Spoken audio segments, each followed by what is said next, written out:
Hello everyone, welcome back to my channel. So आज मैं लेके आ गई हूँ बाइपोलैरिटी। हमारा चैप्टर चल रहा है, अभी एंड नहीं हुआ है, हम उसके लास्ट पोर्शन पे पहुंच चुके हैं ऑलमोस्ट। सो आज मैं बताने वाली हूँ आपको, एक्सप्लेन करने वाली हूँ रशिया के बारे में। हमने इस चैप्टर में रशिया प्लस 14 कंट्रीज के बारे में पढ़ा, यूएसएसआर के बारे में पढ़ा, सोवियत यूनियन की पावर्स के बारे में समझा एंड सो ऑन, बहुत कुछ पढ़ा।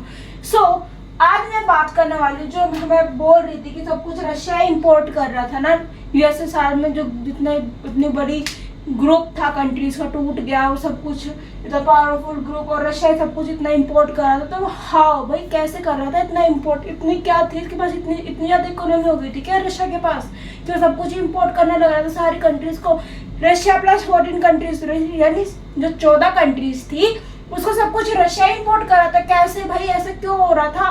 तो देखो क्या था रशिया के अंदर। अब बेसिकली हम रशिया के बारे में ही पढ़ने वाले हैं कि रशिया में क्या क्या चीजें थी, रशिया क्यों इतना पावरफुल था।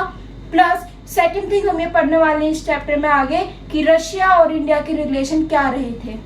तो पहले रशिया के बारे में जानेंगे। Russia had mix economy. देखो रशिया में ना मिक्स्ड इकोनॉमी थी।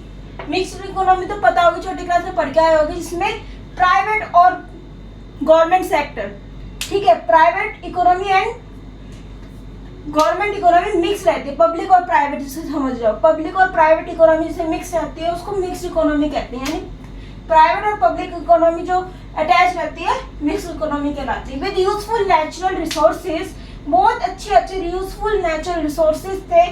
पर्टिकुलर देखो यहाँ पे मैं बोलता हूँ कुएं भरे हुए थे भाई, यहाँ पे तेल के कुएं भरे हुए थे, तेल इंपोर्ट कराते थे, नेचुरल गैसेस बनती थी यहाँ पे।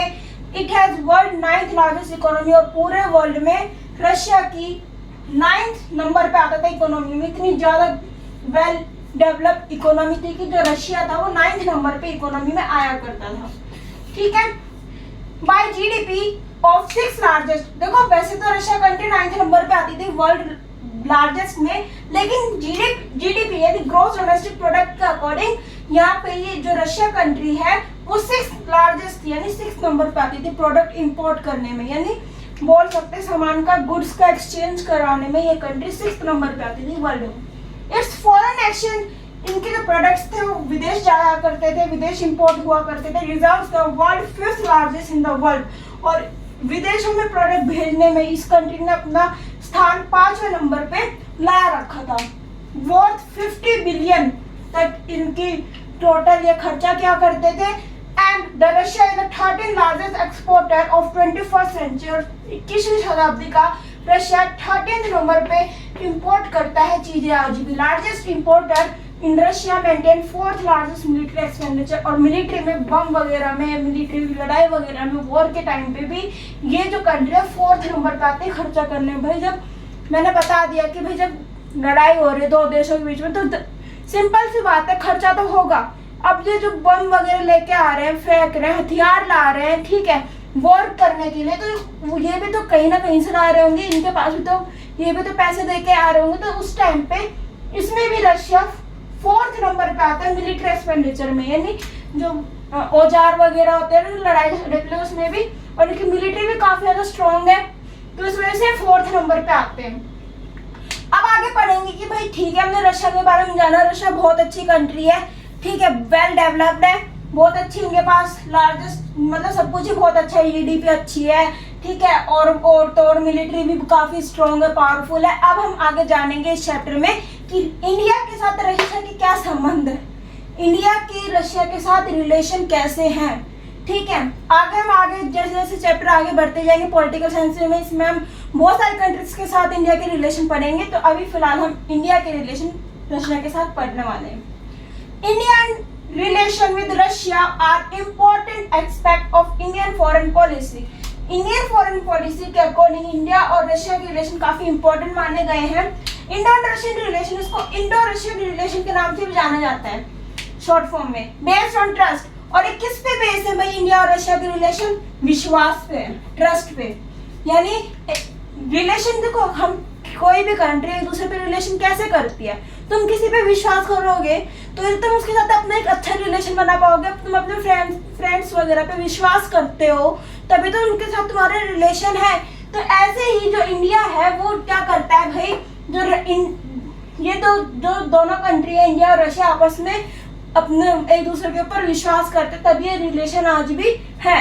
ठीक है, ट्रस्ट पे बेस है। ड्यूरिंग कोल्ड वॉर, जब कोल्ड वॉर हो रहा था यानी जब शीत युद्ध हो रहा था, उस दौरान बोथ एंटर्ड वेरियस एग्रीमेंट। जब कोल्ड वॉर का टाइम पीरियड चल रहा था ना, उस टाइम पे दोनों कंट्रीज के बीच में यानी इंडिया और रशिया के बीच में काफी सारे एग्रीमेंट साइन हुए थे। एग्रीमेंट यानी भाई एग्रीमेंट एक तरह से समझो पॉलिसी। ठीक है, जब भी किसी कंट्रीज के साथ कोई रिलेशन हम बनाना चाहते हैं तो हम एक साइन करवाते हैं। भाई देखो ठीक है, तुम फ्रेंड बन रहे हो तो तुम एक विश्वास दिलाते हो कि हाँ भाई हम ना ये करेंगे, हम इसमें साथ देंगे, हम तुम्हारे इस चीज़ में भी साथ देंगे, हम तुम्हारे इसमें बताएंगे, इसमें भी हेल्प करेंगे, ऐसे तो करते हो।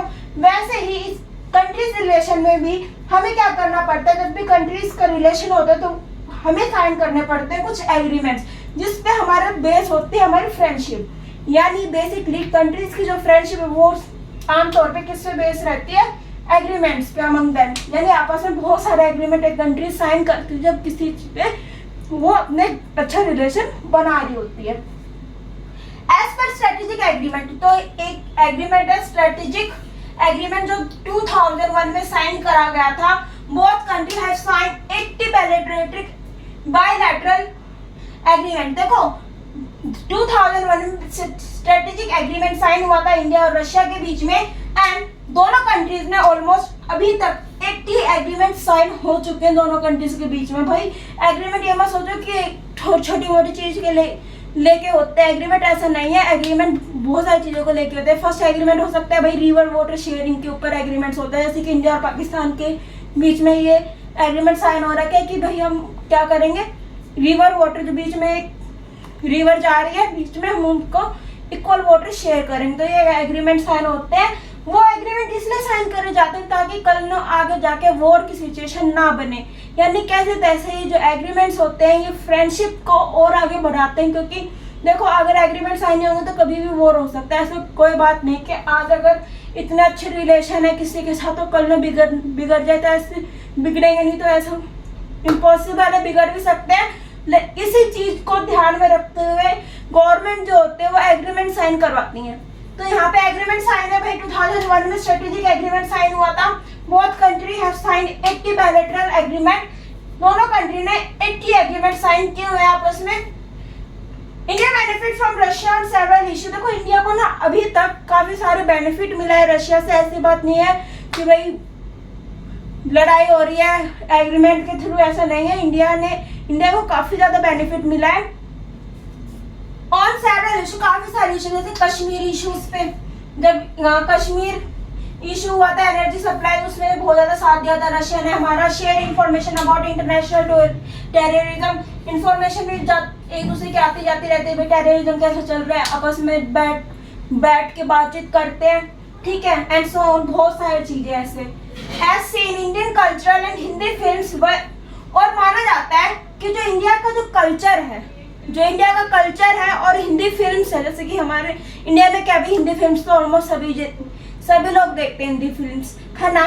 तो इस चीज को भी लेके इंडिया कल्चर को, इंडिया के भाई कितने सारे स्टेट हैं, सबके अलग अलग कल्चर है, तो इंडिया कल्चर को लेके फिल्म्स को लेके काफी ज्यादा पॉपुलर है रशिया।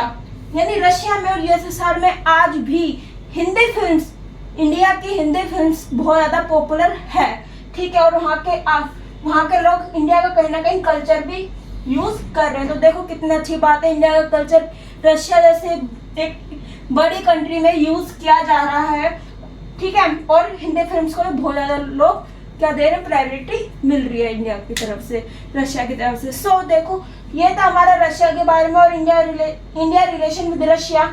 आई होप आपको समझ में आया होगा, ठीक है। अभी हम थोड़ा सा और आए चैप्टर आगे वो देखेंगे। तो ये चैप्टर इतना समझ में आ गया ना, रशिया क्या था और इंडिया और रशिया के रिलेशन क्या रहे थे। तो ये क्वेश्चन आएगा, पक्का आ सकता है एग्जाम में। देखो आगे हम बहुत सारे टाइप के रिलेशन पढ़ेंगे, लेकिन रिलेशन तो अच्छे से याद करने पड़ेंगे, क्योंकि रिलेशन कभी भी किसी के पूछ सकते हैं वो लोग, ठीक है। तो ये अभी तक के रशिया के रिलेशन था, अभी देखते हैं आगे क्या होता है।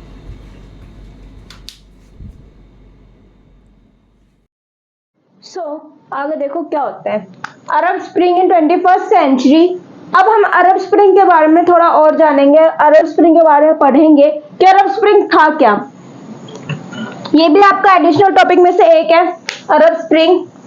अरब स्प्रिंग 21st सेंचुरी, यानी ये इसी शताब्दी का है अरब स्प्रिंग। 21st सेंचुरी तो चल रही है। Arab spring was a series of anti government protest. ये एक एंटी गवर्नमेंट प्रोटेस्ट था जो लोगों द्वारा किया गया था, जिसको अरब स्प्रिंग नाम दिया गया। Uprising the arm rebellion that spread across the Middle East in 2010। और ये अरब स्प्रिंग कब फैला, अपराइज हुआ, कब बढ़ा? आर्म रेबेलियन स्प्रेड, और ये आम आदमियों ने ही किया था, नॉर्मल लोगों ने ही किया था, जो मिडल ईस्ट में फैला था 2010 के अंदर। अरब स्प्रिंग एमर्ज इन तनीशिया, और कहाँ पे फैला था? तनीशिया में। कहाँ फैला था? Tunisia. Took it road the struggle against the corruption. लोग किसके करप्शन आ गया था, यानी अरब स्प्रिंग क्यों लाया गया? क्योंकि करप्शन था, लोग करप्शन से बहुत ज्यादा परेशान हो रहे थे। गवर्नमेंट की सब्सिडीज वगैरह बिल्कुल जो छीन ली गई थी, उससे बहुत ज्यादा परेशान हो रहे थे। लोगों के पास अनएम्प्लॉयमेंट था, यानी लोगों को जॉब्स नहीं मिल रही थी, बहुत ज्यादा अनएम्प्लॉयमेंट फैला हुआ था, पॉवर्टी था। भाई पहले क्या हो रहा था, सोवियत जो वहाँ की कम्युनिस्ट गवर्नमेंट थी क्या कर रही थी, वो वहाँ पे लोगों को सब्सिडीज प्रोवाइड कर रही थी, चाइल्ड केयर मिल रहा था, एवरीथिंग मिल रहा था, एजुकेशन थी, जॉब्स थी लोगों के पास। लेकिन धीरे धीरे जैसे जैसे सर खत्म हुआ, एंड हो गया, तो सब ये सारी चीजें भी एंड हुई। तो इस वजह से बहुत ज्यादा करप्शन हो गया, गरीबी फैल गई, अनएम्प्लॉयमेंट हो गई, लोगों को पढ़ाए इलिटरेट हो गए लोग वहाँ पे, एंड स्टार्टेड बाय पीपल। और ये जो अरब स्प्रिंग थे लोगों द्वारा एक शुरू किया गया था, आम लोगों द्वारा। The protest later turn into political. ये धीरे धीरे गवर्नमेंट को प्रोटेस्ट कर रहे थे, भाई मान जाओ हमारी बातों को मान लो।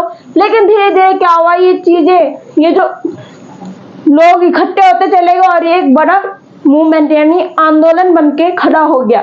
डिमांड इसमें जब अरब स्प्रिंग हुआ तो इसमें किस किस चीज की बहुत ज्यादा डिमांड करी गई इस मूवमेंट में? इसमें सबसे ज्यादा डिमांड करी गई डेमोक्रेसी की। भाई कुछ भी हो, डेमोक्रेसी चाहिए अब हमें और कोई गवर्नमेंट रूल नहीं चाहिए, हमें चाहिए democracy based rule. Started in Tunisia में डेमोक्रेसी की डिमांड उठने लग गई। Spread throughout the Muslim dominant Arab countries in West Asia. और यही चीज अरब कंट्रीज में भी, वेस्ट में भी यही मूवमेंट और ज्यादा फैलता चला गया। The influence of Arab spring was also visible in. इसके जो प्रभाव है अरब स्प्रिंग के, जो मूवमेंट है अरब स्प्रिंग के जो प्रभाव है वो कहाँ कहाँ देखने को मिले? Yemen, Libya, Syria, similar protest in democratic. और ये तीनों भी इसी चीज के लिए प्रोटेस्ट कर रहे थे, यानी मांग उठा रहे थे, मांग कर रहे थे कि हमें डेमोक्रेसी चाहिए, हमें अपने देश में क्या चाहिए, डेमोक्रेटिक गवर्नमेंट चाहिए। And awakening throughout the region, हमें इस एरिया में, हमें अपने देश में क्या चाहिए, डेमोक्रेसी चाहिए, हमें अपने देश को डेमोक्रेसी पे चलाना है, क्योंकि डेमोक्रेसी ऑल टाइम बेस्ट है। ठीक है, कॉन्स्टिट्यूशन के थ्रू क्या हो रहा है, हमें बहुत सारे डेमोक्रेसी से राइट्स मिल रहे हैं जो कि इनके पास नहीं थे, इसलिए इनको डेमोक्रेसी चाहिए। यहाँ पे लोगों के पास फ्रीडम नहीं थी, लैक ऑफ स्पीच नहीं थी, और सारी चीजें किसमें लिखी हुई हैं? कॉन्स्टिट्यूशन में लिखी है। क्यों लिखी है? क्योंकि डेमोक्रेसी के अंडरटेकिंग में आती है। ठीक है, तो इनको डेमोक्रेसी चाहिए थी, इसलिए इन्होंने इतना बड़ा प्रोटेस्ट करा है, डिमांड उठी डेमोक्रेसी की। लोगों के यहाँ पे करप्शन एंड एम्प्लॉयमेंट फैल गया था कम्युनिस्ट गवर्नमेंट के थ्रू। ठीक है, तो लोगों ने बोला कम्युनिस्ट गवर्नमेंट को हटाओ, अब हमें डेमोक्रेसी चाहिए इस टाइम पे। समझ में आ गया वाली बात? और आगे इसमें बहुत कुछ हुआ, इसमें पॉलिटिकल मूवमेंट करवाए गए आगे। ठीक है, डेमोक्रेसी के लिए आगे डिमांड करी गई, ऑयल प्राइसेस राइज हो गए थे, उसको कम करने के लिए बोला गया, इकोनॉमी सुधारी गई, एंड उसमें भी बहुत कुछ आगे इन्वोकिंग किया गया, यानी पॉलिटिकल मूवमेंट हुए। ठीक है, और इसके थ्रू भी बहुत आगे कुछ इन्होंने लेके गए, जैसे कि इसके साथ साथ यहाँ पे आगे आया डाउनफॉल ऑफ ऑयल प्राइसेस, यानी जो तेल के कुएं भरे हुए थे ना, उनके भी दाम घट गए थे, जिससे इनके पास पैसा आ रहा था। बेसिकली डाउन जो पढ़ाया था ना अभी इससे पहले वाली स्टार्टिंग में बताया था कि इनके पास तेल के कुएं भरे हुए थे, तो उनके जो तेल था ना उसका ही प्राइस डाउन हो गया था, इस वजह से इनकी इकोनॉमी और गिर गई थी।